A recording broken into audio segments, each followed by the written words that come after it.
دوسروں کو خوش رکھنے اور دل میں جگہ بنانے کے لیے اپنی بہت سی عادتوں اور رویوں کی قربانی دینی پڑتی ہے۔ اس دل پہ خدا کی رحمت ہو جس دل کی یہ حالت ہوتی ہے، ایک بار خطا ہو جاتی ہے، 100 بار ندامت ہوتی ہے۔ کبھی کبھی سامنے والے کی سب سے بڑی ضرورت اس کو سننا ہوتا ہے۔ اگر کوئی آپ سے بات کرنا چاہے تو صرف اس کو سنیں اور کچھ نہیں۔ تمہارے نفس کی تربیت کے لیے اتنا ہی کافی ہے کہ تم ان چیزوں سے دوری اختیار کرو جو تمہیں دوسروں میں بری لگتی ہیں۔ مغرور آدمی اس پرندے کی طرح ہے جو آسمان کی طرف جتنا بلند ہوتا جاتا ہے، لوگوں کی نظروں میں اتنا ہی چھوٹا ہوتا جاتا ہے۔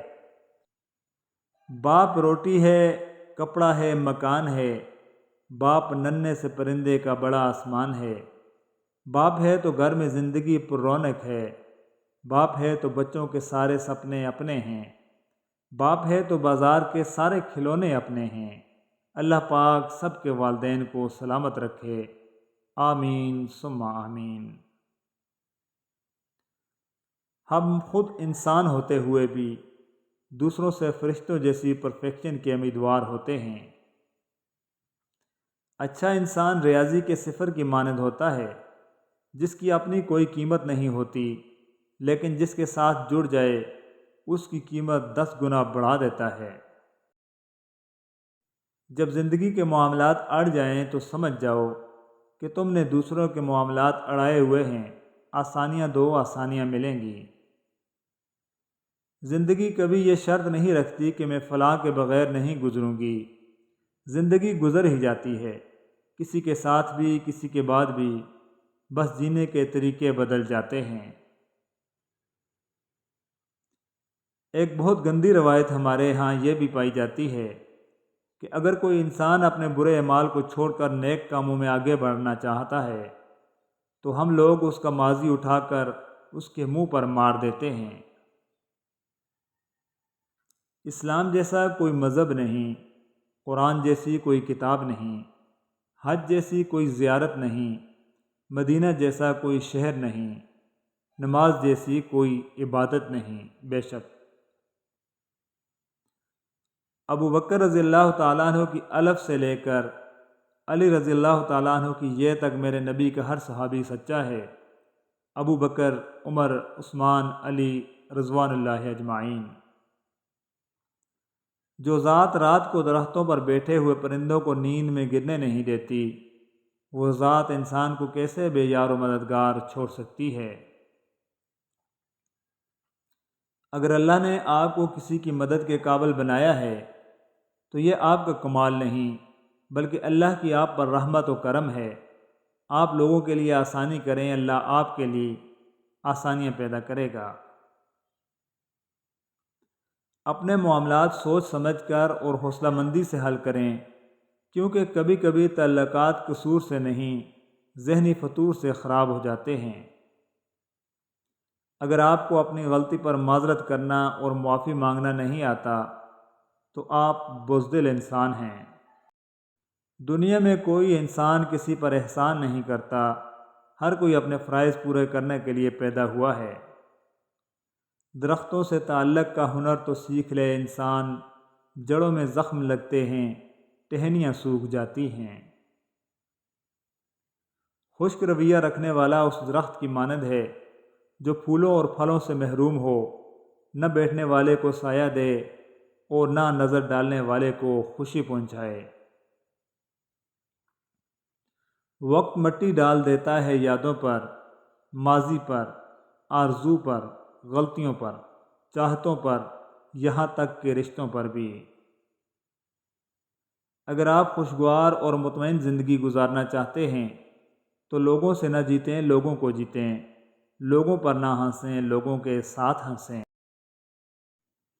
رشتے نبھائے نہ جائیں تو بنانے بھی نہیں چاہیے، کسی کو اذیت میں ڈالنے کا کیا فائدہ؟ آپ کا طاقتور ہو کر کسی کا سہارا بن جانا ہی اصل قوت ہے۔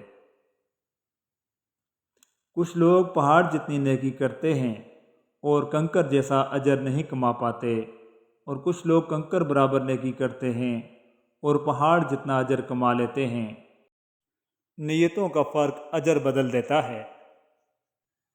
اگر تنقید ہی کرنی ہو تو نرم لہجے میں کریں، کیونکہ نرم لہجہ ضمیر جگاتا ہے اور سخت لہجہ انا کو جگا دیتا ہے۔ آپ کا رسپانس آپ کی سب سے بڑی طاقت ہے۔ منفی لوگوں اور چیزوں کے متعلق رسپانس دینا جتنا کم کرتے جائیں گے، آپ اتنا ہی پرسکون محسوس کریں گے۔ کوشش کریں کسی کے آنسوں کی وجہ آپ کا لہجہ یا رویہ نہ بنے، کیونکہ گناہوں میں سب سے بڑا گناہ کسی کی دل آزاری کرنا ہے۔ اگر ہمارا اخلاق صرف من چاہے چند لوگوں کے لیے اچھا ہے تو ہم صرف موقع پرست ہیں، خوش اخلاق نہیں۔ حضرت علی فرماتے ہیں، جو دوسروں کو اپنی ضرورت پر ترجیح دے، ایسا شخص کمال شجاعت تک پہنچا ہوا ہوتا ہے۔ دست شفقت ہمیں زندہ میں میسر ہی نہیں، خود کے لگتے ہیں گلے اور سنبھل جاتے ہیں۔ مدد کرنا سیکھیے فائدے کے بغیر، ملنا جلنا سیکھیے مطلب کے بغیر، عاجزی سے چلنا سیکھیے غرور کے بغیر، زندگی جینا سیکھیے دکھاوے کے بغیر۔ برے وقت میں کندھے پر رکھا گیا ہاتھ کامیابی پر بجنے والی تالیوں سے زیادہ قیمتی ہوتا ہے۔ اللہ سے کبھی مانگنے لگو تو اوقات دیکھ کر نہیں بلکہ اس کی شان دیکھ کر مانگنا۔ انسان کو جتنا لگاؤ رزق سے ہے، اگر اتنا لگاؤ رزق دینے والے سے ہوتا تو اس کا مقام فرشتوں سے بڑھ کر ہو جاتا۔ ہم سمجھتے ہیں کہ خدا ہمیں اوپر سے دیکھتا ہے، در حقیقت وہ ہمیں اندر سے دیکھتا ہے۔ تعجب ہے کہ اللہ اتنی ساری مخلوق میں سے مجھے نہیں بھولتا، اور میرا تو ایک ہی اللہ ہے، میں اسے بھول جاتا ہوں۔ کچھ چیزیں ہمیشہ دل میں باقی رہ جاتی ہیں، ہاں وقتی طلب تو نہیں ہوتی، مگر دل کے کسی کونے میں وہ حسرت بن کر ہمیشہ سانس لیتی رہتی ہے۔ اپنی ذہنی صحت کا خیال رکھنے میں یہ بھی آتا ہے کہ جو لوگ بضد ہوں آپ کو غلط سمجھنے پر ان سے بحث نہ کی جائے، اور جتنا ہو سکے کنارہ کشی اختیار کر لی جائے۔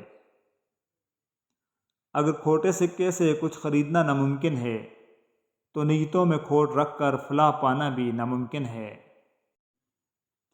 دیمک زدہ کتاب تھی یادوں کی زندگی، ہر ورق کھولنے کی خواہش میں پھٹ گیا۔ بچھڑ کر پھر ملیں گے یقین کتنا تھا، خواب ہی تو تھا مگر حسین کتنا تھا۔